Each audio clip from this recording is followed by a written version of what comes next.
Price Lord. பிரியமான தேவ பிள்ளைகளே, கர்த்தருடைய நாமத்தில் என் அன்பின் வாழ்த்துக்கள். ஹல்லேலூயா.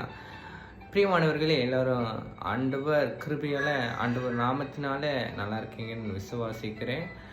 இன்றைய வேத வசனம் சங்கீதம் 37:5 வாசிக்க கேட்கிறோம். உன் வழியை கர்த்தருக்கு ஒப்புவித்து அவர் மேல் நம்பிக்கையாயிரு, அவரே காரியத்தை வாய்க்க பண்ணுவார் சொல்லுவாங்க. அதாவது நம்முடைய வழிகளில் நாம் எப்படிப்பட்டவர்கள்? நிச்சயமற்றவர்கள். இந்த உலகத்தில் நாம் நிச்சயமற்றவர்கள். நமக்கு என்ன வேணாலும் நடக்கலாம், ஆனால் நம்மை பாதுகாக்கிறவர் நம் தேவன். நாம் நிற்பதும் நிர்மூலமாகாமல் இருப்பதும் கர்த்தருடைய கிருபை மாத்திரமே. பிரியமானவர்களே, நமக்கு இருக்கக்கூடிய சுமைகள், பாரங்கள் எல்லாம் மிகவும் கடினமாக தான் இருக்கும். இந்த உலகத்தில் உபத்திரம் உண்டு, ஆனாலும் திடன் கொள்ளுங்கள், நான் உலகத்தை ஜெயித்தேன் என்று ஆண்டவராகிய இயேசு கிறிஸ்து சொல்லியிருக்கிறார்.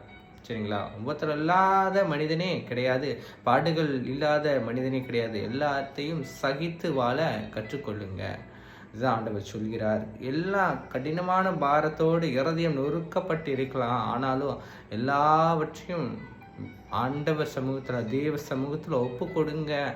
அது எல்லாவற்றையும் ஆண்டவர் பார்த்து கொள்வார், அதை நேர்த்தியாய் நடத்துவார். நாம் ஆண்டவரிடத்தில் ஒரு விண்ணப்பம் கேட்பதற்கு முன்பே, நம் நாவு அசைவதற்கு முன்பே அவர் நம் எண்ணங்களை அறிந்திருக்கிறார், நம் இருதயத்தை அறிந்திருக்கிறார். சரிங்களா? கண்டிப்பாக ஆண்டவர் எல்லா காரியத்தையும் அவர் வகிச்சவர். அவர்கிட்ட ஒப்பு கொடுத்துருங்க, நம்பிக்கையோடு இருங்க. சரிங்களா? நம்புங்க, விசுவாசிங்க, கர்த்தர் எல்லாவற்றையும் நன்மையாகவே செய்வார். சரிங்களா?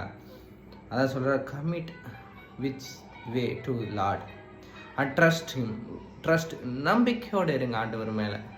சரிங்களா? முழு நம்பிக்கையோடு இருங்க. எல்லா காரியத்தையும் அவர் ஜெயமாக மாற்ற வல்லமை உள்ளவர். கர்த்தர் தாமே உங்களை ஆசீர்வதிப்பாராக. ஆமென். God bless you dear